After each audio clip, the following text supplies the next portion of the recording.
एक शख्स अपनी पत्नी के संग रहता था। घर चलाने के लिए वह दिहाड़ी मजदूरी करता था।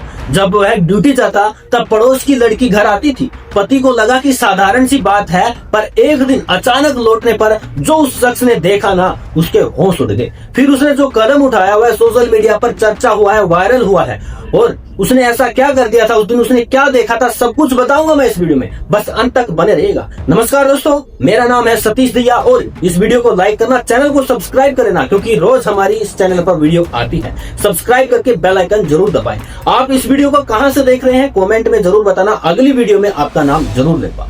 चलिए वीडियो को शुरू करते हैं। आज की सच्ची घटना तमिलनाडु के कृष्णागिरी जिले की है। यहाँ केलेमंगलम थाने के अंदर एक गाँव लगता है, चिन्नाटी गाँव। वहाँ से एक सुरेश नाम का बंदा है जो कि 35 साल का है।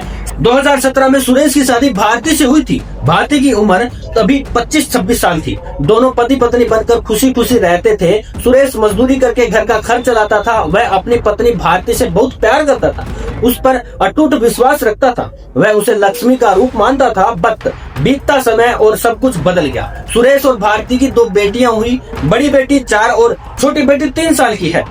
साल 2022 में पड़ोस की सुमित्रा आती थी। सुमित्रा तब 17 साल की थी। सुमित्रा घर आती जाती थी। भारती को भाभी बोलकर हंसी मजाक करा करती थी। सुरेश को पता था कि भाई सुमित्रा घर आती है, घर पर आना जाना एक लड़की का आम बात है, वो लड़की है, वैसे भी क्या होगा। सुरेश मेहनत करता था और पैसे घर पर देता था।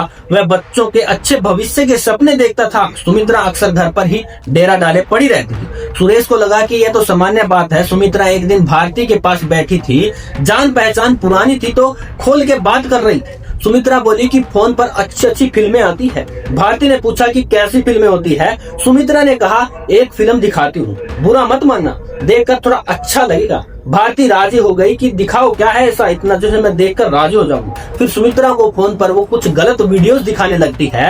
पहले भारती झिझकती है कि भाई ये क्या दिखा रही है, लेकिन सुमित्रा उससे जिद करती है। दोनों काफी देर तक वीडियो देखती रहती है। फिर सुमित्रा ने भारती को छूना शुरू कर दिया।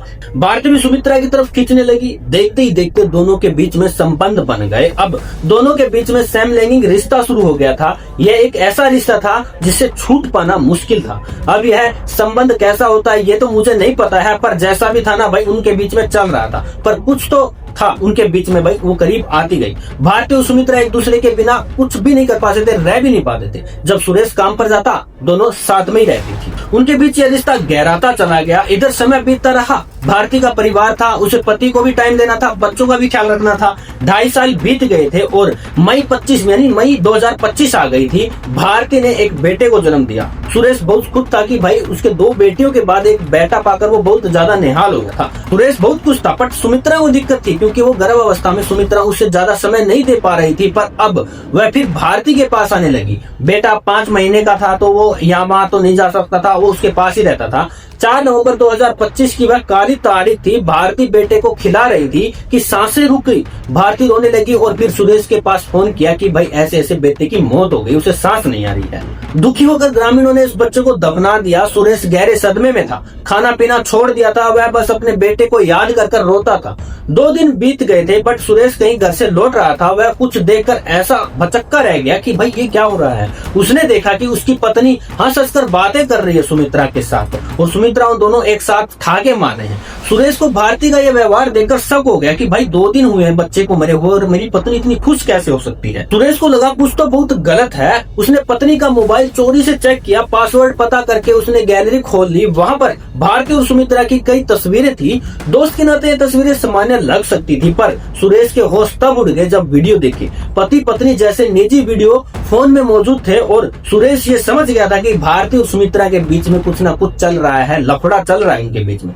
उसने पत्नी की हर हरकत पर नजर रखी। अगले दिन काम पर जाने का बहाना देकर वो बाहर चला गया और दोपहर में अचानक से वापस घर लौट आया। उसने दोनों को आपत्तिजनक हालत में पकड़ लिया। सुरेश तुरंत वहाँ से सीधा पुलिस स्टेशन गया। 7 नवंबर को उसने पुलिस को सबूत दिखाया और भारती को सुमित्रा के बेटे की फोटो भेजी। साथ में लिखा था कि रास्ते का कांटा को हटा दिया है। पुलिस दंग थी कि मां कातिल कैसे बन सकती है। 7 नवंबर को ही बच्चे का शव निकाला गया। पोस्टमार्टम रिपोर्ट में गला घोटने के बाद उसकी मौत हुई थी, ऐसी पुष्टि हुई। पुलिस ने भारती और सुमित्रा को अरेस्ट कर लिया है। सुरेश की रिपोर्ट पर दोनों सलाखों के पीछे भी गई है। पूछताछ में भारती ने पूरी सच्चाई बयां कर दी। सुमित्रा के आने के बाद सब कुछ बदल गया था। भारती को अब अपना पति पसंद नहीं आता था।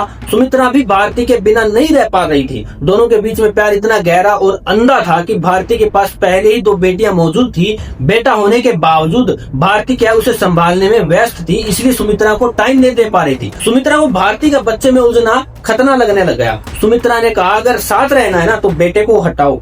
भारती प्यार में अंधी होकर कातिल बन गई। दोनों ने मिलकर मासूम का गला घोंट दिया। गांव वालों ने उसे सामान्य मौत समझकर दफनाया, पर सुरेश की सूझबूझ और उसके सच सामने आने के बाद पुलिस ने दोनों को कड़ी कार्रवाई की और सोशल मीडिया पर लोगों ने इस घटना से हैरान होकर बहुत सारी बातें बोली है। क्या प्यार में कोई इतना भी गिर सकता है? माँ की ममता पर भी गहरा दाग लगा सकता है? हमारा मकसद भी आपको जागरूक करना है, ना कि कोई आपके ठेस पहुंचाना है। अपने आसपास के वातावरण को देखें और सेफ रहें, सुरक्षित रहें। कहानी कैसी लगी कमेंट में अपनी राय जरूर बताओ।